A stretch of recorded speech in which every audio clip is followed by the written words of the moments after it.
for our third annual financial conference.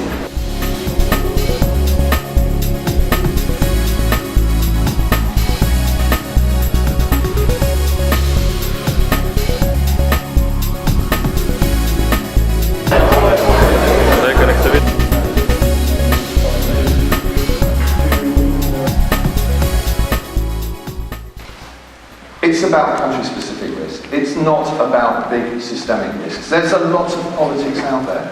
It looks like we're getting overwhelmed by politics, but that's because we're having to look at every individual country on its individual merits.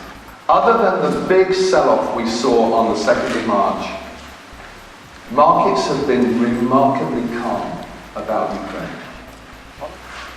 Ukraine is over as far as markets are concerned, in all probability. And today, ladies and gentlemen, we are in a much better place with Iran than we could reasonably have anticipated 12 months ago. And in the last 12 months, we have seen serious, market-disrupted civil unrest.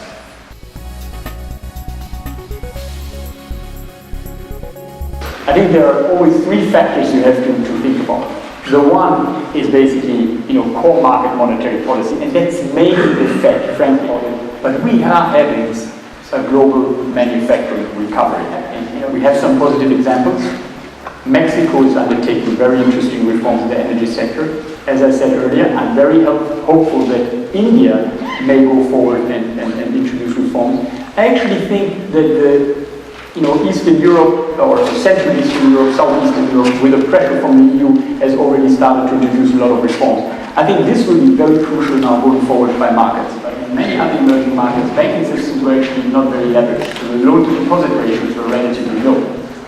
Volatile capital flows dependent on where the rates are in the US, in the Australian market, how large positions are, meaning how many people have been in the trade already, or is it some position that's relatively clean? The risks become much, much bigger as soon as you have a lot of people being in the trade already.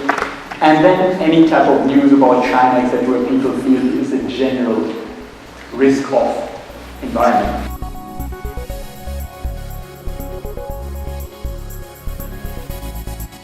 I guess the interesting question is, what is Barack Obama going to do in the next 2 years? I think the monetary response by the ECB will be crucial, and how whether inflation expectations continue to be. There is a diversity of different macroeconomic problems in those micro countries around here. Companies that have access to global markets, with the securitization who go out and can issue a Eurobond in London, those are the ones who get the easy money. The ones who are dependent on getting loans from the domestic banking system, they do not, right? Two worlds. One, the macro world, where the trends are probably going away from Europe. And then the other one, where within Europe itself, you have to zoom much further into the country and sectors to sort of find the growth opportunities on a idiosyncratic basis.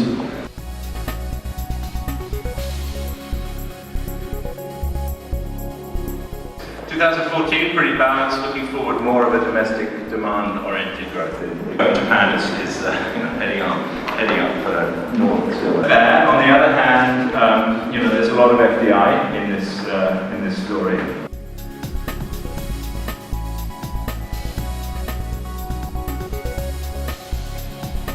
I would say that the EBRD always responds to the market, so sometimes these changes are even faster than the 5-year period. We have actually engaged the international and the local legal advisors who have worked on this law, and the latest draft is pending for the approval in the parliament. So let's talk about the main investor, because we have several members. Who are the main investors these days? In the governmental portfolio, these 559 companies are not enough prepared for investments. What could be a bit of a challenge with those companies is definitely the owners, so not just the private, but also the government-sponsored companies, because the owners might not be, that open still, to leave or to let some private institutions coming to the ownership. They do. Still, you know, Croatia as a country is quite bank-centric country. But in some sense, it is also true that if you lack liquidity in the secondary market, then it's very hard to go and tap that market for bond issuances or so. Private owners have this quite natural tendency to overvalue their business. I have to say I've learned quite a bit myself because there is no clear road. I think we continue on the theme from this morning that everything is complex and everything requires, you know, the local execution.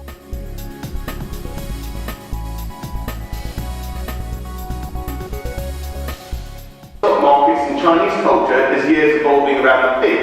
Funnily enough, 2007 was a very important event in Chinese astrology. This was called a golden pig year.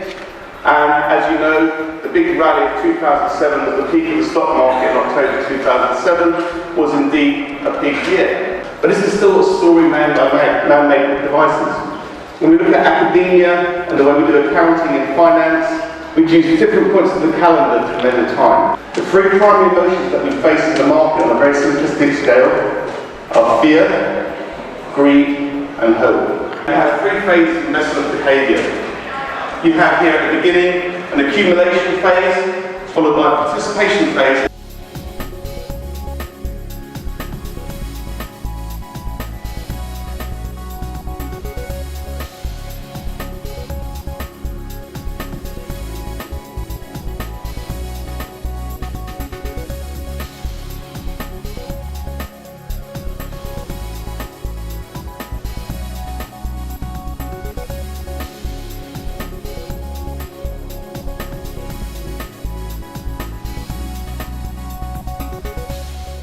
Clearly building very powerfully, very successful event, great participation, some fantastic speakers, and really getting at the subjects which matter to investors and indeed to the corporate sector today. A powerful advertisement for the intellectual calibre of the school and indeed for the intellectual calibre of Zagreb and Croatia. I can safely say that it has been a success. We'll organize it again. The feedback so far has been extremely positive, and I'm really proud to be a part of such a great event. So. I think today's event was amazing, mainly because you've got a lot of academics here, but also market people. So combining the two shows what's achievable. You have people that can talk about the markets from a practical point of view, so people from an academic point of view can actually see how you put it in practice. And that's what it's all about in our business. I think next year you've raised the bar so high that you have to get really good speakers in again next year.